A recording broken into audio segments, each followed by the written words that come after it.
வணக்கம். நான் உங்கள் பவுல். இன்றைக்கி நம்ம இன்வெர்டர் ஒயரிங்கை பற்றி பார்க்கலாம். வீடியோ பிடிச்சிருந்தால் மறக்காமல் உங்கள் பவுல் யூடியூப் சேனலை சப்ஸ்கிரைப் பண்ணுங்கள், லைக் பண்ணுங்கள், கமெண்ட் பண்ணுங்கள். உங்களுக்கு யூஸ்ஃபுல்லான வீடியோக்கள் நிறைய வரும்.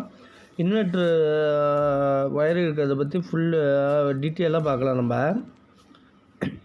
இந்த வீட்டில் இன்வெர்டர் ஒயர் இப்போ இருக்கிறதுக்கு வந்திருக்கோம். இது மெயின் பாக்ஸ் வேலை நடக்குது, தனியாக வீடியோ போட்டிருக்கோம், அது தனியாக பாருங்கள், லிங்க் கொடுக்குறேன்.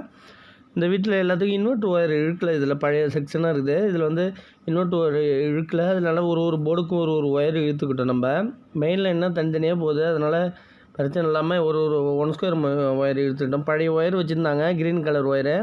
ஒரு போர்டு அதுமாரி வர லிங்க் எல்லாம் ஒரு ஒயரை இழுத்துக்கிட்டோம் எல்லாத்துலேயும். இப்போ 2 ஒயர் இன்வெர்டர் ஒயர், இங்கே ஒரு லைன் வருது இன்வெர்டர் ஒயரு, அங்கங்கே இழுத்துக்கிட்டோம். 1.5 ஒயர் இருந்ததையும் அதில் கிளியர் பண்ணி எடுத்துக்கிட்டோம். வாசலுக்கு ஒரு ஒயர் இழுத்தாச்சு. இது ரூமுக்கு ஒரு ஒயர் போகுது. அந்த போர்டு வழியாக லூப்பிங் வழியாகவே ஒரு போர்டுக்கும் ஒரு இன்வெர்டர் ஒயர் இழுத்துக்கிட்டோம். ரூமில் இது வாசல் வழியாக ரூமுக்கு வருது, அதுக்கு ஒரு ஒயர் போட்டாச்சு. இதுக்கு ஒரு ஒயர் ஃபுல்லாக அதுமாரி மார்க்கிங் பண்ணியாச்சு. எந்தெந்த லைட் வேணுமோ அதை பென்சிலில் மார்க் பண்ணிட்டோம். ஏன்னா அப்போ தான் கனெக்ஷன் கொடுக்குறதுக்கு, இன்வெர்ட்டரில் கனெக்ஷன் கொடுக்கறதுக்கு ஈஸியாக இருக்கும். ஒரு தடவை கொடுத்துட்டு அதை ரிமூவ் பண்ணிவிட்டு மாற்ற தேவையில்ல. கஸ்டமர்கிட்ட கேட்டுட்டு எந்தெந்த பாயிண்ட் வேணும் அதெல்லாம் இன்வெர்ட்டர் கொடுத்து போகணும்னு சொல்லிட்டு அதில் மார்க் பண்ணிவிட்டு வாங்கிட்டு 2 ஃபேனு இங்கே கேட்டிருக்காங்க, ப்ளஸ் ஒரு லைட்டு கேட்டிருக்காங்க. அந்த டிவி கிட்டே 2 ப்ளக்கு கேட்டிருக்காங்க. 2 ப்ளக்குக்காக அது வேறு மார்க் பண்ணியிருக்கோம். இதில் மார்க்கிங் பண்ணியிருக்கோம் பாருங்கள். இது பிளாக் கலர் சுவிட்ச் இருக்கிறதால நம்ம ஷீட்டில் மார்க் பண்ணியிருக்கோம். இதில் 2 இன்வெர்ட்டருக்கு பாயிண்ட் போட்டிருக்கோம். இதில் சார்ஜ் ஏற்றுற மாரி. இது மெயின் லைன் பழைய புதுசாக ஒரு வீடியோ கட்டிருக்கான், அதுக்கு லிங்க் போகுது. இப்போ கீழே ரூமில் லாப்டில் வைக்கிறோம். இந்த பைப்பில் தான் போர்டு வைக்க போகிறோம். இந்த மெயின்லேருந்து வருது. இந்த பைப்பு கொஞ்சம் வச்சுட்டு அதில் இன்வெர்ட்டர் போர்டு அதுலேயே செட் பண்ண போகிறோம். லைட்டாக உடச்சி எடுத்துக்கிட்டு அதை ரிமூவ் பண்ணி எடுத்துட்டேன். ஏன்னா மெயின் லைன் ஃபுல்லாக உருவிட்டு எடுத்தோன்னா நம்மளுக்கு லாஸ்ட்லேருந்து இழுக்கணும். பழைய ஒயரிங் இருக்கிறதுனால கொஞ்சம் டைட்டாக இருக்குது மெயின் லைன்னா. இதுமாரி தான் பாக்ஸ் இதில் வச்சிட வேண்டியதான். இது 9 மாடல் போர்டு, ஓப்பன் போர்டு. இது நம்ம சென்டரில் மட்டும் கட் பண்ணிவிட்டு நம்ம அது டேமேஜ் இல்லாமல் பண்ணிக்கலாம். நம்ம ஏன்னா மெயின் லைன் இருக்கணும், ஃபுல்லாக இழுத்துட்டு ஜாயிண்ட் அடிக்காமல் இருக்கணும். இல்லை கட் பண்ணாலும் ஒயர் ஜாயிண்ட் அதிகமாக அடிக்கிற மாதிரி இருக்கும். நம்ம இதில் இன்வெர்ட்டர் லூப்பிங் அடிக்க வேண்டியதான். இதில் கம்பி ஒயரிங் தான் பண்ணியிருக்காங்க. நம்ம ஒயர் லூப்பிங்னா ஈஸியாக பண்ணிடலாம். இது கம்பி ஒயரிங் பண்ணியிருக்கிறதுனால அந்த கம்பியை எடுத்துகிட்டு நம்ம ஒயரிங் லூப்பிங் பண்ணிக்கிறோம். அதுதான் ஈஸியாக இதுதான் ஃபால்ட்டு பார்க்கறதுக்கு ஈஸியாக இருக்கும் ஒயர் லூப்பிங். இப்போ மெயின் ஒயர் நம்ம கொடுத்த லூப்பிங்கை எடுத்துகிட்டு நம்ம மெயின் ஒயர் எதுக்கு வருதோ அந்த கனெக்ஷன் மட்டும் கொடுக்குறோம். 2 சாக்கெட்டுக்கு வருது. இது சின்ன போர்டாக இருக்கிறதுனால உங்களுக்கு புரியும்னு சொல்லிட்டு அதை கொடுத்துருக்காங்க. 2 போர்டுக்கும் மெயின் கொடுத்தாச்சு. இதுலேருந்து மெயினுக்கு லூப்பிங் கொடுத்தாச்சு. சென்டரில் உள்ள மெயினை ரிமூவ் பண்ணிவிட்டு இப்போ இந்த இன்வெர்ட்டர் ஒயர் சென்டரில் மெயினுக்கு பதிலாக கொடுத்துட வேண்டியதான். நம்ம நிறைய கஸ்டமர் கேட்குறாங்க, மெயின் ஒயர் கரண்ட் போயிடுச்சுன்னா எப்படிமானா ஆட்டோமேட்டிக்காக இன்வெர்ட்டர் பிளேயர் மாற்றி கொடுத்துரும். சில பேர் போட்டுட்டு இங்கேயே கொஞ்சம் பேர் பார்த்தா இன்வெர்ட்டர் ஒயர் மெயின் ஒயர்லேயே ஜாயின் பண்ணியிருக்காங்க. ட்ரிப் ஆகிட்டே இருக்குது. இது கொடுத்தா உடனே ஆன் பண்ணால் ட்ரிப் ஆகிடும். அதேமாரி ஃபால்ட்டு வருது. அவங்களுக்கு ஜென்ரலாக தெரியல. இது போர்டை அறுத்து வச்சாச்சு. ஏன்னா இதுமாரி ஒயரை ரிமூவ் பண்ணிவிட்டு போர்டை இதுமாரி கட் பண்ணி வச்சுட்டோம்னா நம்ம ஒயர் ஜாயிண்ட் அடிக்கிறதுனால லென்த்து இடையில ஜாயிண்ட் அடிக்கிறதுனால கொஞ்சம் லென்த்தாக அறுத்துக்கிட்டோம். போர்டு மடக்கி உள்ளார வச்சுட்டு நம்ம ஸ்க்ரூ போட்டுட்டால் ஃபினிஷிங்காக இருக்கும். ஏன்னா இது ஒர்க்கு மெனக்கெட்டு போவோம். அந்த ஒயர் மெயின்லேருந்து இழுக்கிறதுக்கு ரொம்ப மெனக்கெட்டு போவோம். இதில் phase neutral earth plus inverter wire போது நம்ம அதை இடையில சீவிட்டு எடுத்துக்கலாம் முடிஞ்சிட்டு. இப்போ மேலே உள்ளது இன்வெர்ட்டர் ஒயரு, நம்ம கீழே உள்ளது நியூட்ரல் ஒயரு சீவி வச்சுருக்கோம் பாருங்கள். இது பேஸ் ஒயரு, எர்த்து ஒயரு. நம்மளுக்கு தேவையான ஒயர் போர்டையும் முறுக்கியாச்சு, ஃபினிஷிங்காக முறுக்கியாச்சு. அது 3 பிறகு பாருங்கள், அந்த ஒயர் விட்றதுக்காக தான் அந்த காடி ஃபுல்லாக எடுத்துருக்கோம். அந்த பைப்பு டேமேஜ் பண்ணிவிட்டு எடுத்துருக்கோம். இப்போ எல்லாத்தையும் ஜாயிண்ட் அடித்தாச்சு. நம்ம எப்பயும் போல் பேஸ் ரெட்டு கொடுத்துருக்கோம். நியூட்ரல் எல்லோ ப்ளூ கலர் தான் ஒயர் இருந்துச்சு, அதை போட்டுருக்கோம். யூபிஎஸ்க்கு எல்லோ கலர் பிட்டு ஒயர் இருந்துச்சு, போட்டாச்சு. க்ரீனு எர்த்து நார்மலாக போட்டாச்சு கலர் வைஸாக. ஸ்க்ரூ வச்சு போர்டெல்லாம் ஏற்றியாச்சு ஃபுல்லாக. இப்போ இன்வெர்ட்டர் லூப்பிங் பற்றி பார்ப்போம். இது 20 ஆம்ஸ் சுவிட்ச் என்னத்துக்கு போனால் சில கம்பெனியில் 20 ஆம்ஸ் சாக்கெட்டு போடுற மாதிரி தான் வரும் சார்ஜ் ஏறுற பின்னு. அதனால 20 ஆம்ஸாக போட்டுக்கிறது நாங்கள் நார்மலாக.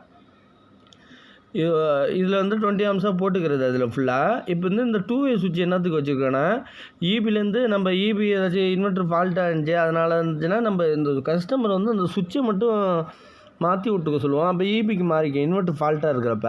இல்லைன்னா ப்ளக்கு மாற்றிட்டு அவங்க மாற்றுற மாரி இருக்கும். அவங்க கஸ்டமர் அடிக்காமல் 2-வே சுவிட்சை மட்டும் மாற்றிங்கன்னு சொல்லிட்டு போயிடுவோம். இந்த அடுத்தது இந்த சுவிட்சு அதனால ஈஸியாக முடிஞ்சிடும். இந்த இண்டிகேட்டர் என்னத்துக்குன்னா இன்வெர்ட்டர் கனெக்ஷனில் பவர் போணுச்சா மட்டும் இன்வெர்ட்டர் லூப்பிங்கில் மட்டும் பவர் போணுச்சா மட்டும் அந்த இண்டிகேட்டர் எரியும். பவர் போடலன்னா இண்டிகேட்டர் எரியாது. அந்த இன்வெர்ட்டருக்கு சப்ளை போதானுன்ட்டு அது வரைக்கும் நமக்கு தெரிஞ்சுக்கலாம். இது வந்து நம்ம வந்து இன்வெர்ட்டர் டெலிவரி இன்வெர்ட்டர் வழியாக சாக்கெட்டு பிளேயர்லேருந்து இதில் கொடுத்துட்டு இந்த சுவிட்சு வழியாக கண்ட்ரோல் ஆகி சாக்கெட்டில் டேரெக்டாக சொருகலாம். சுவிட்சை ஆஃப் பண்ணிவிட்டு சொருகுனா உங்களுக்கு லோடு ஸ்பார்க் இல்லாமல் இருக்கும். அதனால் அதேமாரி கொடுத்துருக்கோம். இப்போ இந்த இன்வெர்ட்டர் பிளேயர்லேருந்து இதுக்கு வந்துட்டு ப்ளஸ்ஸு பிரேக்கர் கண்ட்ரோல் ஆகும். நம்ம சர்க்யூட் போர்டு இங்கே இல்லாதனால மேலேயே பிரேக்கர் வச்சுக்கிட்டோம். பிரேக்கர் கட்டாயமாக வச்சு தான் ஆகணும். ட்ரிப்பர் ஆகணும். ஏதாச்சும் எமர்ஜென்சி ஒர்க் பார்க்கணுன்னா இன்வெர்ட்டர் ஆஃப் பண்ணுறதுக்கு இது ஈஸியாக இருக்கும். இப்போ நார்மலாக எர்த்து லூப்பிங் பண்ணுற மாரி எர்த்துக்கு ஒரு ஒயர் விட்டு வச்சு சிவி முடிக்காச்சு.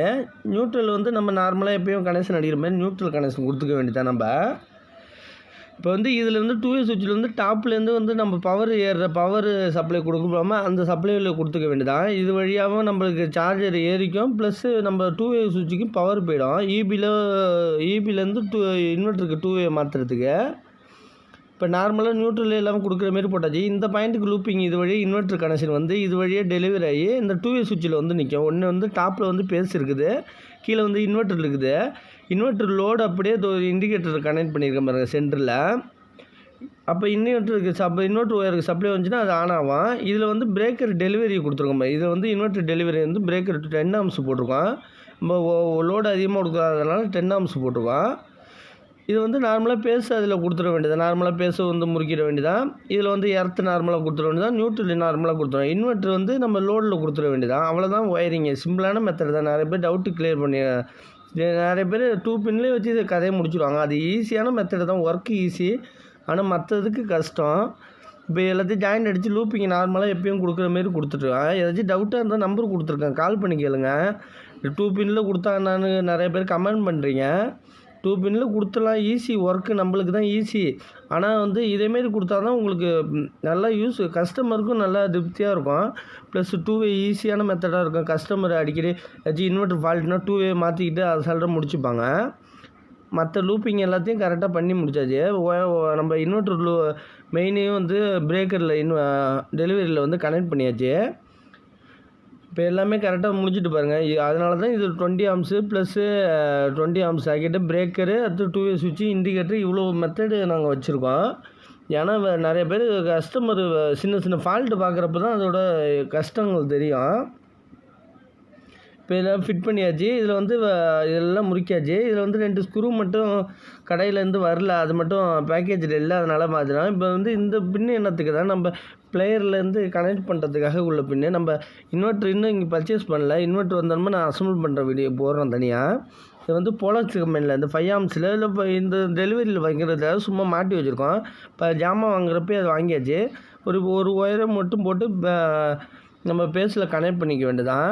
நிறைய பேர் ஒரு ஒயர் எடுத்து டேரெக்டாக கனெக்ஷன் கொடுத்துட்டா போய்டுன்னு சொல்லிட்டு ஈஸியான மெத்தடில் முடிஞ்சிடும். நம்ம ஒர்க்கு ஈஸியாக பார்க்கக்கூடாது. கஸ்டமர் நம்ம கொஞ்சம் திருப்தியாக இருக்க மாரி பண்ணணும். நம்ம இதேமாரி செஞ்சால் தான் 2 வே சுவிட்சு கனெக்ஷன் ஈஸியாக முடிஞ்சிடும். அவங்களுக்கு ஏதாச்சும் ஃபால்ட்னா முடிஞ்சிடும். ஏதாச்சும் ஃபால்ட்னா ட்ரிப் ஆகும்.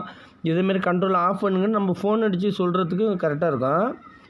இந்த டம்மி பிளேட்டு மட்டும் ஒரு 2 ஸ்க்ரூ மட்டும் இல்லை இன்வெர்ட்டர் வைக்கிறப்ப அதை செட் பண்ணிவிட்டு நம்ம மற்ற ஒர்க்கு பார்ப்போம். இப்போ மற்ற ஒயரிங் வேலையாக தான் இதில் முடிஞ்சுட்டு இது வந்து 2 வே மாற்றுறது நான் பவரில் மாற்றி காட்டுறேன் பாருங்கள். பவர் ஆன் பண்ணுற மாற்றி காட்டுறேன் பாருங்கள். இப்போ வந்து இந்த ஒயர் போட்ட பிறகு இந்த 3 பின் டாப் கனெக்ஷன் எப்படி அதில் கொடுக்குறது எல்லாத்தையும் டீட்டெயிலாக காட்டுறேன். என்ன சேனலை மறக்காமல் சப்ஸ்கிரைப் பண்ணி வச்சிங்க. இப்போ வந்து பவர் ஆன் பண்ணியாச்சு. இப்போ இன்வெர்ட்டரில் உள்ள லைட்டு மட்டும் எரியாது. இப்போ இந்த 2 வே சுவிட்ச் ஆன் பண்ணாமல் ஈபிக்கு மாற்றி விட்றோம். ஈபிக்கு மாற்றி விட்றோமோ இண்டிகேட்டர் இன்வெர்ட்டர் லைனுக்கு சப்ளை போகுது. ப்ளஸ் இண்டிகேட்டரும் எரிய ஆரம்பிச்சிட்டு பாருங்கள். இப்போ பிரேக்கர் ஆஃப் பண்ணால் ஆஃப் ஆகும். பிரேக்கர் ஆஃப் பண்ணியாச்சு, ஆஃப் ஆகிட்டு பாருங்கள் பவரு. அதேமாரி நம்ம கண்ட்ரோல் ஆகிற மாரி நிறைய ஆப்ஷன் வச்சா தான் நம்மளுக்கு வந்து கண்ட்ரோல் ஆகும். இது இல்லைனா அதில் கண்ட்ரோல் பண்ணிக்கலாம், அது இல்லைனா இதில் கண்ட்ரோல் பண்ணிக்கலாம். நிறையா ஆப்ஷன் இருந்தால் தான் கரெக்டாக இருக்கும். ஏதாச்சும் ட்ரிப் ஆகுச்சுன்னா 10 ஆம்ஸ் பிரேக்கரில் ட்ரிப் ஆகும். இல்லைனா இன்வெர்ட்டரில் பீஸு போயிட்டுனா கஸ்டமர் கூட பீஸு போடுறதுக்கு கொஞ்சம் பயப்படுவாங்க. அதனால் நம்ம பிரேக்கர் ட்ரிப் ஆகிட்டுனா ஆட்டோமேட்டிக்காக தூக்கி விடுறதுக்கு ஈஸியாக இருக்கும். வீடியோ பிடிச்சிருந்தால் மறக்காமல் உங்கள் போல் யூடியூப் சேனலை சப்ஸ்கிரைப் பண்ணுங்கள், லைக் பண்ணுங்கள். ஏதாச்சும் டவுட்டாக இருந்தால் ஏதாச்சும் குறைகள் இருந்துச்சுன்னா கண்டிப்பாக கால் பண்ணி சொல்லுங்கள். நான் அதுக்கு தகுந்த திருத்திக்கிறேன். நன்றி.